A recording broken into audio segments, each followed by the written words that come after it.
Should you always upgrade your macOS every single year?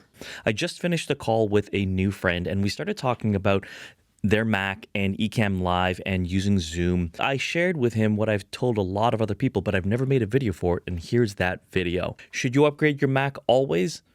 Depends. And here's my reasoning for this. Essentially, when you are creating live productions, whether it's going to be recorded or whether it's going to be a live stream or whether it's going to be a Zoom meeting, what's happening is you're really stressing out your computer system significantly because that video encoding process is very, very hard on your computer system.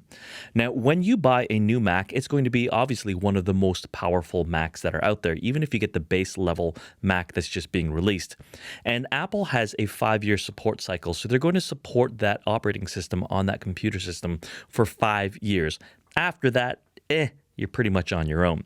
But generally speaking, I'm going to say in the live streaming production world, your computer system really probably is only going to last about 5 years. Anything beyond that, that computer is probably going to be too slow or too old to be able to handle all the resource requirements of remote and live production. So if you're doing browsing or word processing or Excel, that computer is probably going to last you a decade, even longer.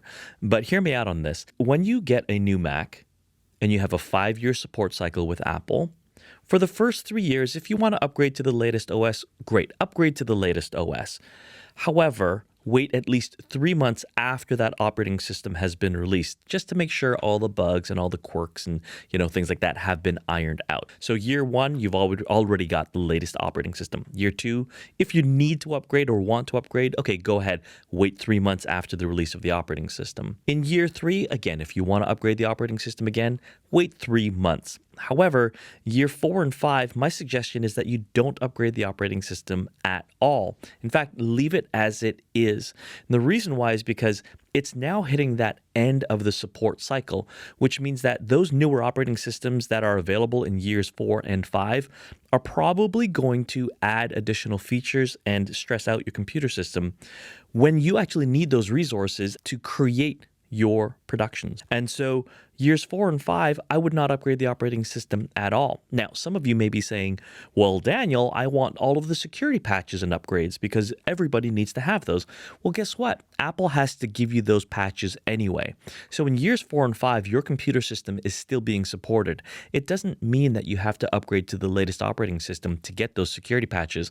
Apple is going to have to patch the previous versions that are applicable or available to your computer system. So that security issue really is a moot point. You're going to get those anyway. So years 4 and 5, don't even bother touching it. In fact, I know some people who have had Macs that are 6, 7, 8 years old, and they were still able to do all the features and functions that were available inside of Ecamm Live simply because they did not upgrade that operating system. So there's my tip. What do you think about that? Comment below and let me know. All right, see you guys in the next video.